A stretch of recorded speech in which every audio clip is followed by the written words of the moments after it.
Hello guys, nandito na naman ako at ito, pag-usapan na naman natin si Meow Au Lepiste. Bakit natin ito kailangan pag-usapan guys? Hindi natin ito tatantanan hanggat hindi siya tumitigil. Sapagkat si Meow Au Lepiste po ay siyang isang pinaka-puppet.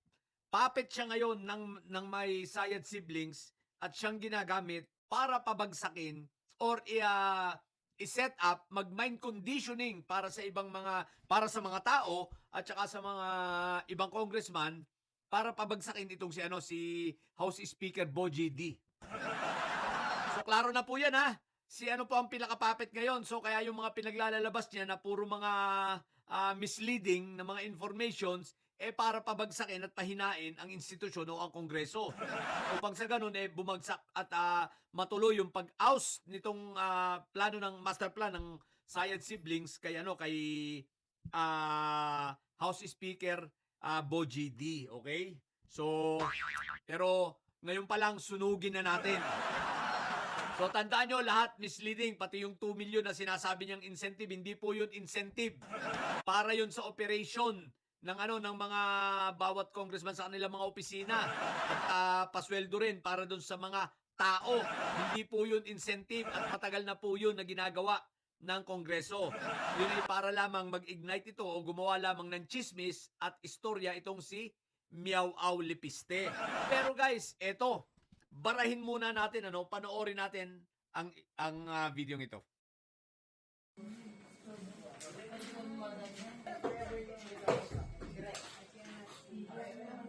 Napanood natin, nakita niyo yung video niyan. Yung video yan ay kuha nung nakaraan pa, prior pa sa pagkamatay ni Cabral. Okay, nakuna ng video ito ng taga DPWH for sure, nabalitaan nyo na ito, halos parang ransakin daw nitong grupo ni Lepiste itong DPWH office sa Batangas at nangunguha ng kung ano-anong mga dokumento.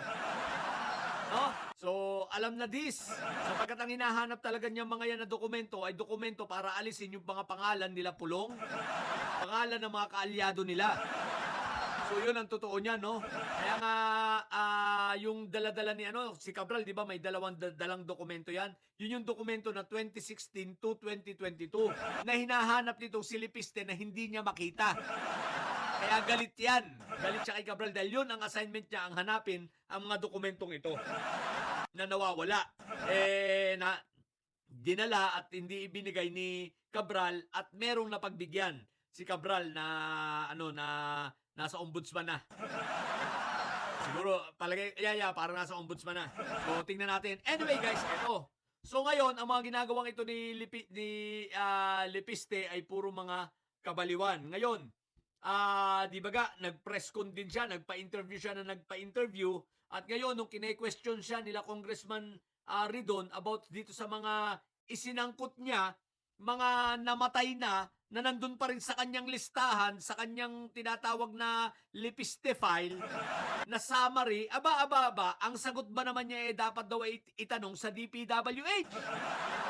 Kung hindi pala naman to obob, parang hindi talaga nag-aral, ikaw ang nag-aakusa tapos iba ang pasasagutin mo. Pangalawa, teka lang, sinabi ba ng DPWH na authenticated yung summary na pinapakita mo na may pangalan ni Hagidorn at yung isa pang congressman na patay na rin? Wala naman Ikaw lang ang naglabas niyan. So, ibig sabihin, kung ikaw ang naglabas, Lepiste, ikaw ang magpatunay.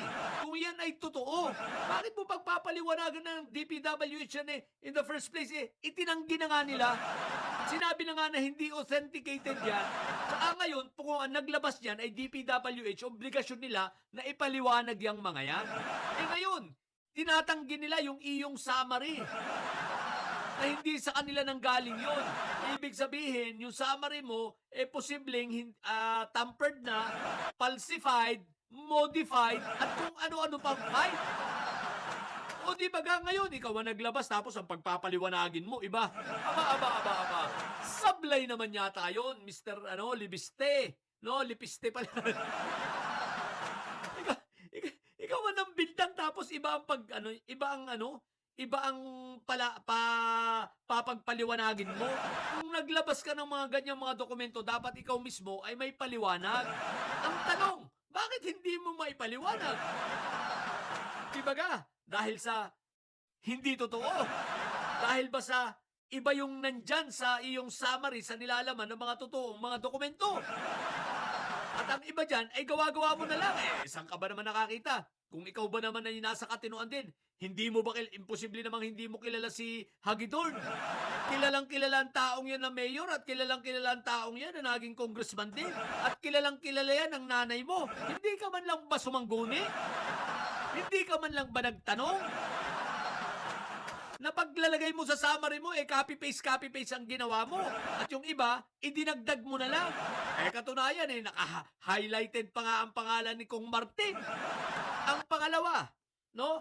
Ang isa pang iyong eto guys, kailangan natin maintindihan, hindi po masama, hindi masama itong mga, actually, hindi pa insertion yan. Ang tawag dyan, proposal, no?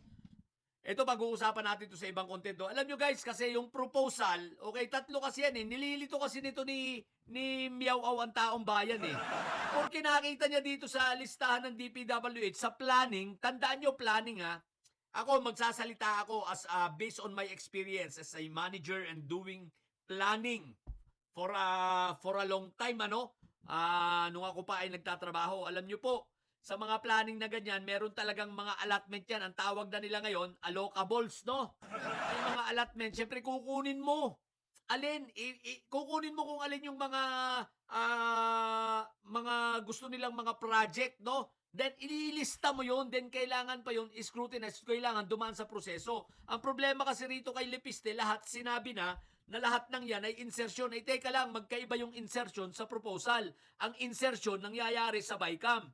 Kapag papunta pa lang sa NEP at hinihingi ng planning ng DPWH, ang tawag dyan, proposal. Pag dumating naman sa plenaryo, ang tawag sa HGAB, ang tawag dyan, amendment. At kapag nasa BICAM na, dun ang insertion. Ngayon, ang tanong, may problema ba sa mga ito? Ang sagot, wala. Wala pong problema dito sa mga proposal na binibigay ng mga congressman. Bakit?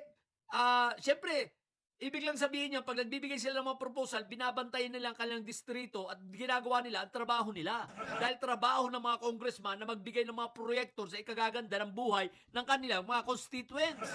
Ngayon, sa insertion, doon may problema. Bakit? Dahil tapos na ang amendment Tapos nag-insert ka pa. Doon ang may problema sa insertion. Ngayon, ang pangalawang problema, kung yan bang mga project na yan ay na-realize, nagawa ba yan or hindi? Naging ghost ba yan? Kung hindi man ghost, substandard ba? Kung hindi at nagawa ng maayos, walang problema. So ngayon, itong si Miao talagang kauboban lang ang alam, no? At nililito ang tao, sa madaling salita, gumagawa lang ng mga ikasisira or gumagawa ng mga naratibo upang sa ganon, gibain at ibagsak si House Speaker Bogie D. Pues, Miao, hindi ka magtatagumpay. Okay? So, yun lang muna. At bantay-bantay tayo rito kay Miao dahil ito isang may sayad na lihitimong may sayad. At puppet, tuta nitong mga may sayad siblings. Okay? So, sa mga bobong didilis dyan at may sayad, ang tatay nyo'y karton. Napili kayo mga may sayad. Sa mga may sayad, laging high blood. Bye!